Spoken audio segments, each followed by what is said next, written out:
What is up, everybody? Let's go. 3. What is going on, everybody? Welcome to another action-packed episode of Chingasos Crew. Thank you so much for joining me. Took the week off because no fights last week, but it's not the occasion this week. We got boxing, we got UFC, and we got all kinds of MMA news. I hope your week is off to a fantastic start. Sorry I missed y'all last week, but I promise you I'm going to make up for it this week. Let's go ahead and start by talking Chingasos. You guys know how I like to do it. I found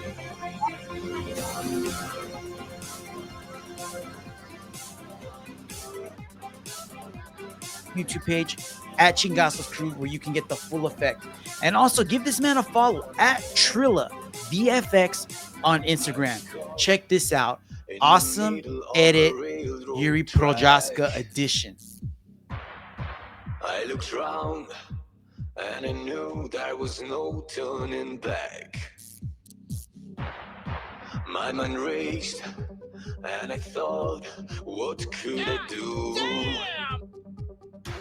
Dudes, check it out. That was sick. Jiri Prochazka, Predator style, all up in the mix. That was fantastic. Good work by Trilla VFX, and I will have this in the description of our show notes on our YouTube page. So check it out.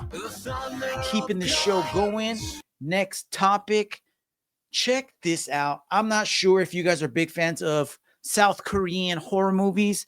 I found this on Reddit. You guys ever seen an Iminari Roll being done on a zombie? What the fuck? Check this out. When in doubt, drop and roll. Nice level change. Nice spin under.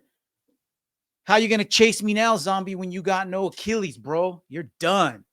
Check that out. I do not know what the name of this movie is. I'm going to have to do a little bit of digging, a little bit of research, but I am going to bring it for y'all, man. That was awesome. Make sure you head over to the YouTube page to check that out because that's actually really good technique, man. Proud of you, bro. Proud of you. Speaking of being proud, Javier Mendez, a.k.a. head coach, who none other than, he's coached all kinds of killers, but in the past, this is the guy who helped create Cardio King, one of the most vicious fighters in UFC history. And he had this to say about Cardio Merab. Unbelievable cardio that I've never, ever seen in my life. I've never seen someone have that kind of cardio, take shots the way he did, and keep getting stronger as the rounds went on. I'm like, what am I looking at? Exactly, bro. He is not built the same. Crazy story, and obviously impressed like the rest of us with Merab's cardio. All right, man. Not only am I impressed with Merab's cardio, but I'm impressed with his acting skills because I'm sure you guys heard about this already. But in order to get cleared by the the California State Athletic Commission, who, by the way, holds himself to a higher level, I guess. I don't know what you want to call it, but they think they're pretty chingon, and they let one slip through the bag. But I'm glad they did because Merab says that in the pre-fight medical check, they were checking his shins, and remember he had some pretty mean cut on his shin that hadn't quite healed up. But somehow, some way, whoever was inspecting him was distracted by their own conversation and did not notice that Merab was showing them the same shin before. Yeah, that's right. He said he kept talking and then asked me to show my other leg. So I showed him my left leg again, and he never knew about the cut. Shout out to Merab. Way to go. I wonder if he got coached on that, bro. That's genius move to make it out of there. All right, man. We talked a little bit about Jiri Prochazka already. He was in the news earlier in the week, and he dropped a truth bomb, according to him. And I'm not agreeing with him. What do you guys think out there, Chingasos Crew? According to Jiri Prochazka, he says, Khalil Rountree is a great warrior. That would be a great fight, but I don't see him as a true challenge. I think he's wrong. I think he is a true challenge. I don't know if he could beat him, but it would be a hell of a fight, and it would be something for Jiri to do because he's not going to get an immediate rematch with Alex at the moment. Since Alex is already fighting Magomed, I mean, unless Magomed wins, then Jiri probably might get that shot next. But who should Jiri take on in the meantime? He just beat Jamal. Jan is coming back from injury, so maybe that, Alexander Ratchich is coming off of did he just recently win? Carlos Ulberg. Actually, no, he's fighting somebody. Ulberg is got an opponent, but that just leaves Rountree, man. I don't see why not. Throw them down, make it happen. That would be a really fun fight. I don't know if they'll do that anytime soon with the time tree or the timetable for Khalil. He might be wanting to get back into a fight pretty soon, a lot sooner than Jiri, since Jiri just had a fight. But we'll wait and see, man. I'll let you all know out there if we hear something soon.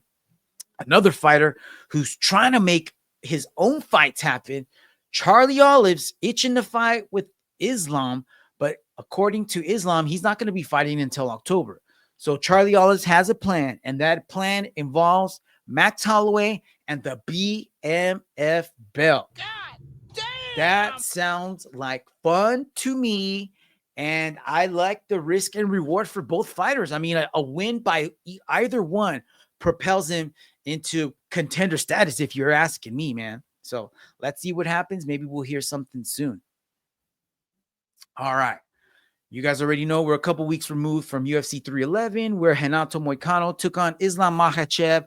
It did not end so well. He did get subbed in the first round. And let's watch Paddy Pimblett's reaction to the loss.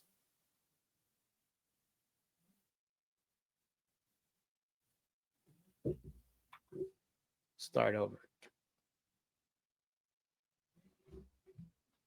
All right, we're a few weeks removed from UFC 311. As you guys remember, Renato took on Islam Makhachev. It did not end so well for him. He takes the L. But Paddy took to the Twitterverse and chimed in on with his own 2 cents, calling Renato the B word. I'm not even going to say it because that's disrespect, bro. That's disrespect to a fighter, even if it's coming from another fighter. Paddy, what in your sound mind or not sound mind makes you feel that you can attack Renato like that? On the screen right now, guys, I'm sharing their 3 previous wins by both gentlemen. And I'm not putting up Islam, the loss that Renato just took to Islam on the screen. I'm just talking about his 3 previous wins before that. And I'm going to compare them to Paddy's 3 wins. And you guys be the judge, all right? So last year, Renato fought 3 times. February, he fought Drew Dober to a unanimous decision. April, he beat the dog shit out of Jalen Turner after he almost got murdered in April again. And then in September, he beat the dog crap out of Benoit Saint-Denis in his hometown. Let's look at Paddy's previous 3 wins. He fought in July against Bobby Green, where he got the submission. He fought in December of 2023 against Tony Ferguson, where he went to a 3-round decision. And then before that, in December 2022, he was gifted a 3-round decision against Jared Gordon. They are definitely not the same. I would love to see the UFC set this up. And I mean, this would be awesome payback. This would be a reward for Renato in my eyes. What do you guys think? You guys think Renato smokes Paddy, or is this a competitive fight? Someone else, though, that wants to get in on this Paddy action is Mikey Chandler. Mikey Chandler has not had a win in the UFC in a long time. I haven't looked at his record. Dan Hooker might have been his last win, and we're not even looking at the same Dan Hooker anymore. So Mikey Chandler was on Instant Casino. I don't know what that is, but he says, I like the idea of fighting Paddy and making a ton of money. Let's just say I like the fight stylistically. What do you guys think? Is that a fun fight? Is that a slaughter? Is that even a competitive fight? The only thing Paddy really has going for him is maybe he might be a little bit taller. He might be able to outlast Chandler, take him into the deep waters, and then get a unanimous decision since the judges always favor him. What the fuck? He is Dana's boy. I don't know. So there's options out there. There's options out there, and I would not be mad at either one of these guys. I would not. All right.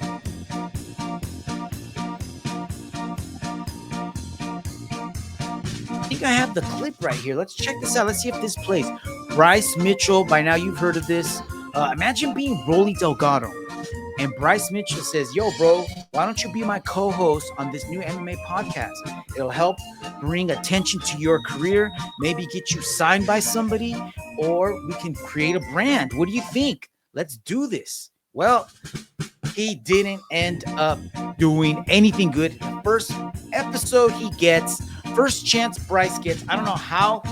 I think I want to say this was actually, it says on the screen, this was courtesy of Luke Thomas. Thank you, Luke Thomas, for the timestamp. If you want to go ahead and listen to Bryce Mitchell's trash cast, at the 1 hour, 18-minute mark, he dropped a bomb saying, I honestly think that Hitler was a good guy. Bryce Mitchell, you freaking idiot. I know the guy takes a ass whooping for a living. He's been concussed repeatedly over and over, so we shouldn't give him too much attention, right? Maybe he should get a pass. Wrong, bro. Wrong. We have an amendment. The First Amendment allows you to say what.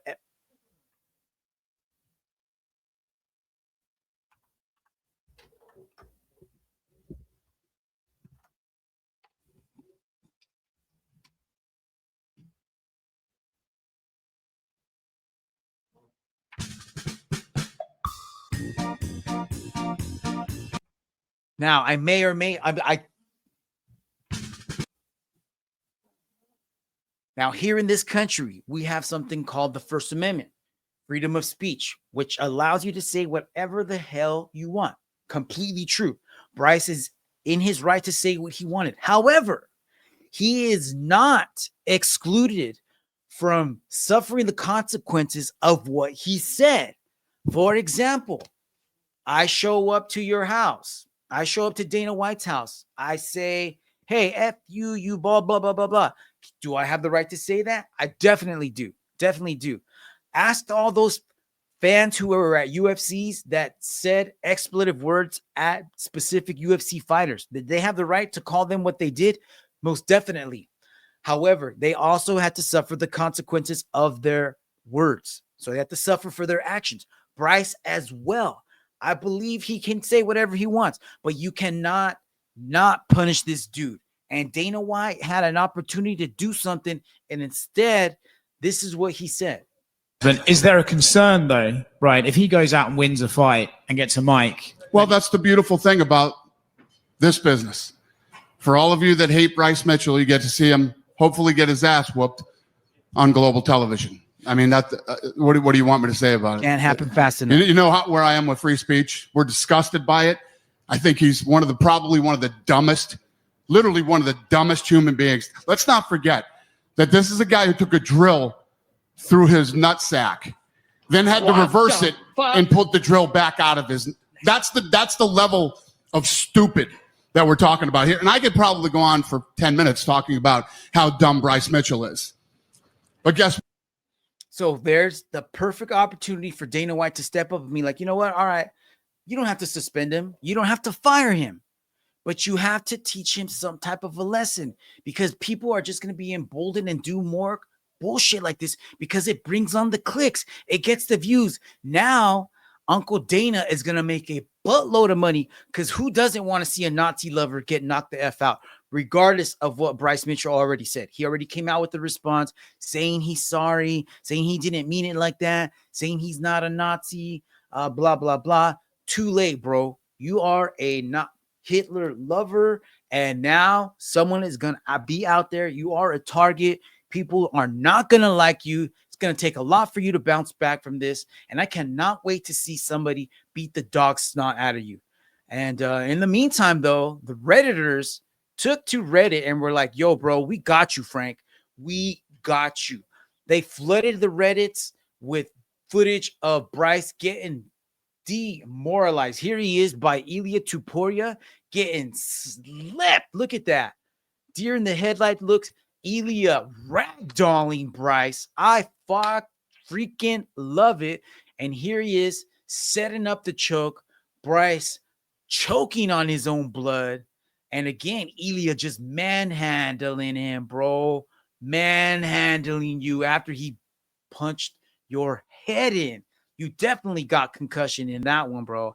And if you didn't, our boy right here on the screen, Josh Emmett, Full Circle. If you're not familiar with Reddit, a lot of times movie stars, fighters, just people that are super popular and famous go on Reddit and they'll do a little Q&A session with their fans. Josh Emmett did one 5 years ago. And one of the things he said was, Hitler, that piece of shit, I'd love to knock him the fuck out. Well, little did he know he was going to do that to Bryce Mitchell. So, yeah, that was awesome. So thank you, Josh Emmett, for doing that. If you might want to step up and do it again, I have no problem with that. I do know that Korean Superboy is chomping at the bit, even tweeted out a special new invitation to Bryce. I'll be looking for that and I'll try to post that next week's show. Let's keep it moving. Let's talk about fights because that's what we're here for. Yeah, we didn't have any fights last week, but we did this week. We had a fight night coming from the Middle East. I want to say it was in Dubai. Main event, Israel Adesanya taking on Imavov, and Magomed Pirate Shara Bullet taking on MVP. I only got the bangers for you. I got 2 on the prelims to share, 2 on the main card. Let's get into it, starting with Terrence T-Rex McKinney taking on Damir Hadzovic. Gonna go full screen on this. Here we are in Is What It Is. Jason Herzog, one of the best in the biz. T-Rex, you get the W, bro. See what you do next. All right. Also on the prelims, heavyweight matchup between Shamil Gaziev taking on Tomas Peterson. And this was a better fight than the co-main event, guys. Sergey Pavlovich versus Jairzinho Rosenstrike was a snoozer of a fight. I'm not gonna it had its moments, but it just felt like both fighters were fighting to not lose instead of fighting to win. So I don't have anything on that, but I do have this. Check this out. Round the first round. So we started the prelims, ended the prelims with back-to-back hitter quitters. Let's talk about the co-main event here.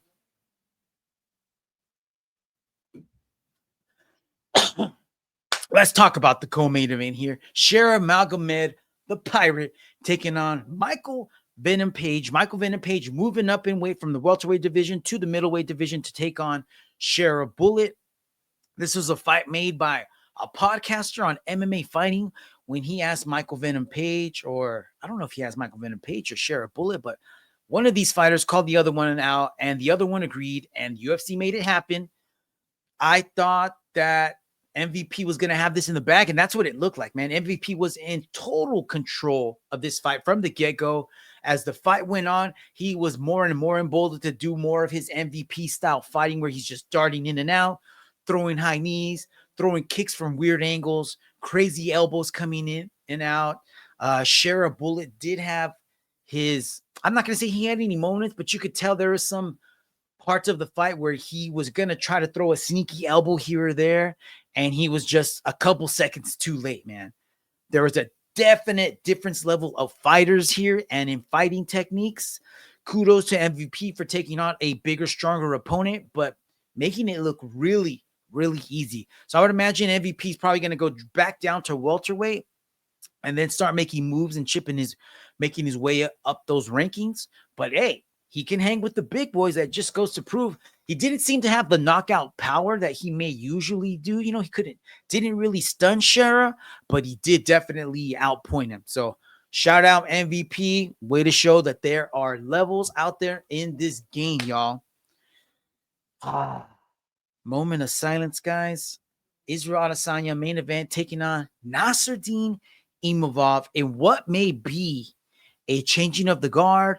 I don't know if Izzy underestimated Imavov, didn't think he had the power that he did. The eye poke. Eye poke takes place.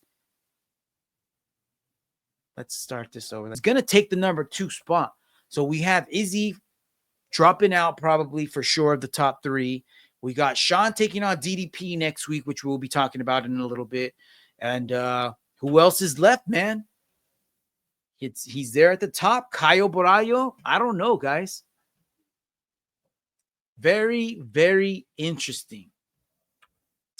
All right. We also had some boxing, man. I don't know how many of you guys are big boxing fans. You can forward through this little next part, but I do want to talk a little bit about David the Monster Benavidez taking on Dave Morrell in what was an awesome smackdown. Both of these dudes threw a line in the sand, and they were each daring each other across the line. And boy, did they, man. They were throwing down. This was a 12-round fight, man. And these guys were just throwing hammers the entire time. Dave Morrell did his best to shell up, but David Benavidez continued to find cracks in his armor, dropping heavy body shots. I can almost promise you that Dave Morrell's peeing blood today for sure. And not only was he dropping bombs to the body, but Benavidez was fighting killer crazy uppercuts. So Morrell definitely has a headache today, bro. But Morrell wasn't the only one taking a beating because he was dropping bombs too. Not as much as David was, but he was landing his shots every now and then. But crazy good fight. I know it was like an $80 pay-per-view on Amazon Prime. So just wait for this to come show up somewhere free. But it is definitely worth your time to watch. All right, next week we got UFC 312 going down under. And we don't have to change our time at all because it's going to go down at our regular times. So I got a couple bangers to watch. It is a surprising card, surprisingly weak, super weak. But there are some fights you might want to watch on the prelims. Check this out. Wayne Kong taking on Brunas Brazil. Wayne Kong, you guys might know, is the fighter who dresses up as Joker. Did get murked a couple fights ago, so she's looking to bounce back and make her way back up the rankings. So she might want to kill somebody in this one.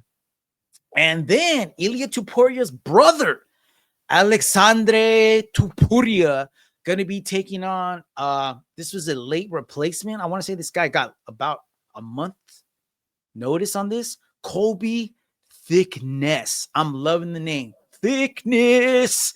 Let's see how this goes. I know Colby's pissed because he's feeling that he's been disrespected and he didn't get the time he needed to train for this fight. And he feels that that's part of the Tupuria camp's strategy. But he says he's got a surprise waiting for them.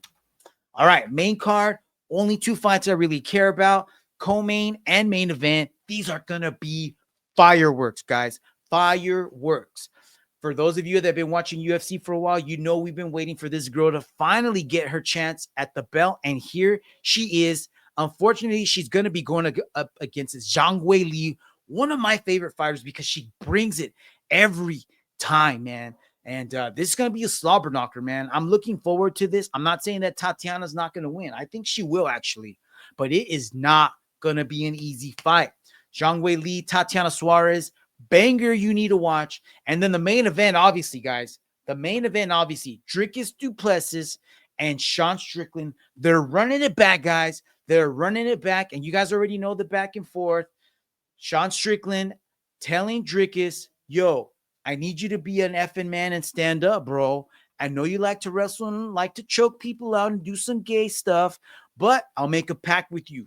You make a pact with me that we effing stand up like effing men and we settle this like men. That's Sean Strickland via the Full Violence podcast. Well, Sean Strickland, I don't know if you know this or not, but this is not boxing, bro. This is an MMA fight. It's a fight, a real fight. To which Dricus, the champ, replies, dude, I'm a fan, bro. I am a fan. This is going to be the first time I'm cheering for Dricus. I hope I'm not jinxing him. But Dricus responds with, there are no pacts between lions and men. What the fuck? Mic drop right there, bro. Hey, we are five sleeps away from this getting down. It looks like everybody's going to be able to make it. Hopefully everybody weighs in and makes weight. We haven't had any issues with Sean or DDP in the past regarding that. So I would imagine they're both going to show up. Let's hope Sean doesn't get arrested on the beach before the fight. Hey, that is a Rizap Chingasos Crew, the fastest 30 minutes in MMA.